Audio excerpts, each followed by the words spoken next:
한 중년 여성이 누군가의 SNS 프로필 사진을 들여다봅니다. 사진 속 남성은 아들과 함께 다정한 미소를 짓고 있는데요. 하지만 이를 본 여성은 숨이 턱 막히는 충격에 휩싸입니다. 대체 이 남성과 여성 사이엔 무슨 일이 있었던 걸까요?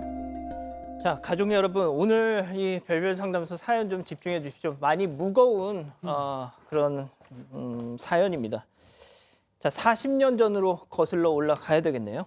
일단 제보자분은 50대 여성이고 중학교 시절에 겪은 일이었다고 합니다. 중학교 때 이 멀리 지방에서 사촌 남매가 이 여성의 집으로, 그러니까 지금 제보해 주신 분의 여성의 집으로 와서 학교를 다니기 위해서 같이 살게 됐다고 합니다. 그 시절만 해도 그런 일이 가끔 있었으니까요. 그런데 그 여성의 집이 방이 2개밖에 없어서 이 여성은 다른 방에 있고 사촌들이 그 다른 방을 쓰는 그런 구조가 됐었는데, 어느 날인가는 이 제보자분이 혼자 공부를 하고 있는데 옆방에서 그 사촌 남매가 쓰고 있는 방에서 쿵 소리가 나더래요. 그래서 사촌 오빠가 또 다급한 목소리로 누구야 이름을 부르면서 잠깐 이리 좀 와봐 라고 도와달라는 식으로 얘기를 해서 놀래서 급히 달려가는데, 그 순간에 이 사촌 오빠가 갑자기 이 중학생이었던 여성을 꽉 끌어안았고요.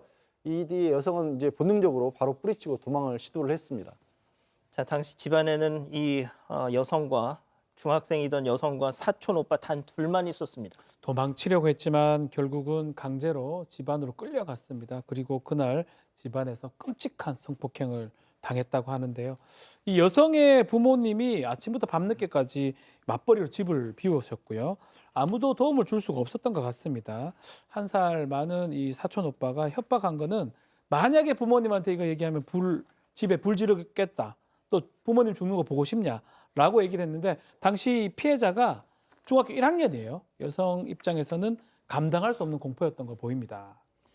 자, 뭐 똑같이 어린 사촌 오빠였고 똑같이 어린 이 사연자 여성이었지만, 그래도 그 사촌 오빠가 야, 니네 엄마 아빠한테 얘기하면 죽여버린다 이렇게 협박을 하니 얼마나 무서웠겠습니까? 그것도 무려 3년간이나. 네, 이 사촌은 무려 3년 동안 여성을 협박하고 폭행하면서 지속적으로 성범죄를 저질렀습니다. 이 사촌 오빠는 학교를 졸업하고 나서야 여성의 집에서 나갔는데요. 하지만 그 후에 여성이 조금 이상한 변화를 찾아왔다고 합니다. 생리가 멈췄고 결국 임신 사실을 알게 됐다고 하는데요.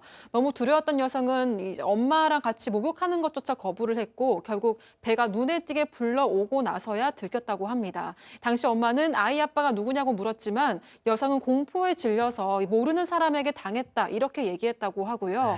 당시 임신 기간이 꽤 지난 상태였지만 고등학교 2학년이었던 여성은 목숨을 걸고 산부인과에서 수술을 받았다고 합니다. 이후 제대로 된 치료도 받지 못하고 바로 학교에 등교했다고 합니다. 중절 수술을 받은 바로 다음 날 학교에 가야 했습니다.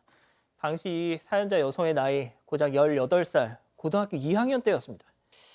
자, 교수님, 뭐 전날 이후 온전하셨겠어요?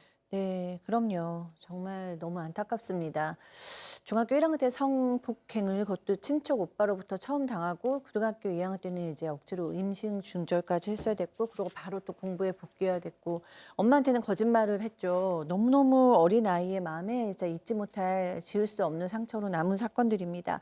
그날 이후에 엄마하고도 관계가 예전 같지 못했다고 해요. 그것도 당연할 것 같습니다. 그런데다가 이제 TV에 이 사촌 오빠만 닮은 사람이 와도 막 숨이 안 쉬어지는 공황장애 증세가 일어났다고 해요. 엄마가 나중에 그냥 엄마의 뜻을 따라서 억지로 결혼을 했대요. 선을 봐서 결혼을 했는데, 안타깝게도 그 전 남편도 폭행과 도박에 빠진 사람이었다고 하고요. 그런데도 마음속에서 내가 죄가 많은 사람이라 이런 걸 당하는 거다라고 생각을 하고 넘겼답니다. 근데 임신이 되지 않아서 결국에는 이혼을 당했대요.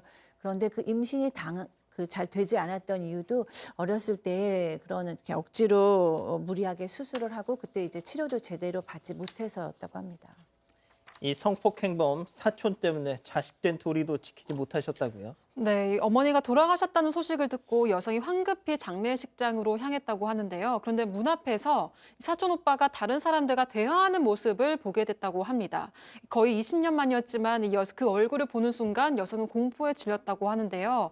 그런데 두 사람이 눈을 마주쳤는데도 이게 반대로 여성과는 반대로 사촌은 아무렇지도 않게 오히려 당당하게 여성을 쳐다봤다고 합니다. 그 순간 여성은 혹시 지금이라도 나를 해치지는 않을까 하는 공포, 또 그리고 내가 겪은 일이 사람들에게 들킬 수 있다 이런 생각이 들었다고 합니다. 두려움이 켜졌다고 하고요. 결국 여성은 장례식장 안으로 들어가지 못했습니다. 어머니의 마지막 가는 길조차도 지키지 못한 채 발길을 돌렸다고 합니다.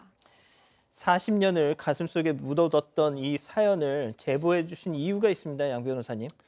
얼마 전에 이제 친척을 통해서 모바일 청첩장을 하나 받았는데 그게 그 사촌 오빠의 아들의 결혼식 모바일 청첩장이었던 겁니다. 그렇게 해서 이제 오랜만에 소식을 알게 돼서 이 사촌 오빠라는 자의 카카오톡 프로필을 봤더니요. 이 안에 사진들이 있을 거 아니에요. 넓은 주택에서 골프 치면서 지역 유지처럼 그렇게 행세를 하면서 살고 있었다는 겁니다. 아들하고 함께 사진을 찍어놓고 내 인생 최고의 작품이라는 그런 메시지까지 적어놨다는데 사실 그 사촌 오빠라는 자는 자기에게 다른 의미의 자식이 생길 뻔했다는 것도 모르고 있었을 거 아니에요. 그러면서도 그냥 다정한 아빠이고 이 성실한 가장인 척하면서 살고 있는 게 너무나 이 제보자 분에게는 힘들게 다가왔다라는 거예요. 자, 성폭행하고 호의호식하는 사촌 왜 고통은 나 혼자 감당해야 하느냐 이렇게 묻고 계십니다. 박 변호사님. 자, 법률적인 얘기를 이제 하지 않을 수 없는데요. 민사, 형사 이제 다 시간이 좀 많이 지났습니다. 이 형사 같은 경우도 미성년자 때는 정지가 되지만 그 이후엔 다시 또 진행이 되는 거거든요. 지금 이제 50대가 지금 훨씬 지난 상황에서 민형사 책임을 묻기는 사실 쉽지 않은 상황이고요. 글쎄 뭐 지금은 법의 도움보다는 뭐 지금 언론 지금 얘기를 하듯이 좀 호소를 하는 다른 데 호소하는 방법이 좀 필요하지 않을까. 또 조심스러운 게 또 그 남성의 어떤 신상을 다 제대로 얘기하다가는 또 명예훼손 문제도 또 있기 때문에 참 이도 저도 좀 어려운 그런 상황이네요.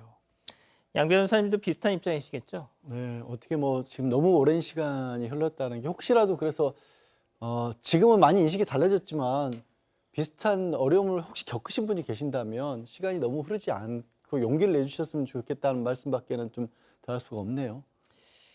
현행법상 친족관계인 13세 이상 19세 미만 아동 청소년에 대한 강간은 공소시효가 적용이 된답니다.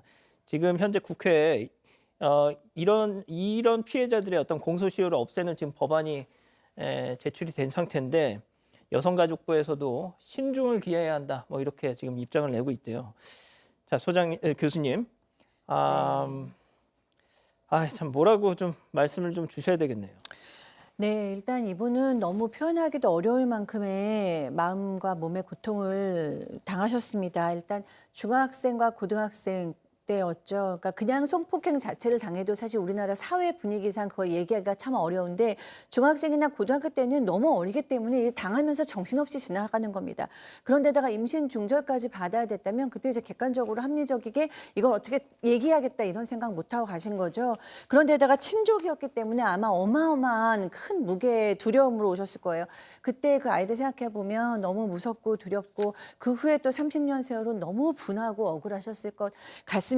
그게 아마 오랜 시간 동안 트라우마가 되고 우울도 되고 불안도 되고 뭐 몸의 마비라든가 무기력 같은 증상도 오실 수 있었을 거라고 생각을 해요. 가장 중요한 거는 지금이라도 본인의 감정을 정말 털어놓을 수 있는 지지해 줄 수 있는 사람과 얘기를 하는 거거든요.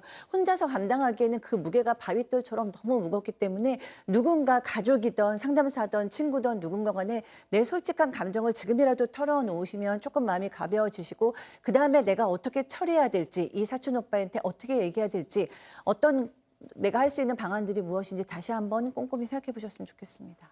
자, 짧게요. 네, 아다지오님 혼자 감당하지 마세요라고 하셨고요. 이선아님도 꼭 사과 받으세요. 피해 보상 받으시면 좋겠습니다라고 하셨습니다. 예.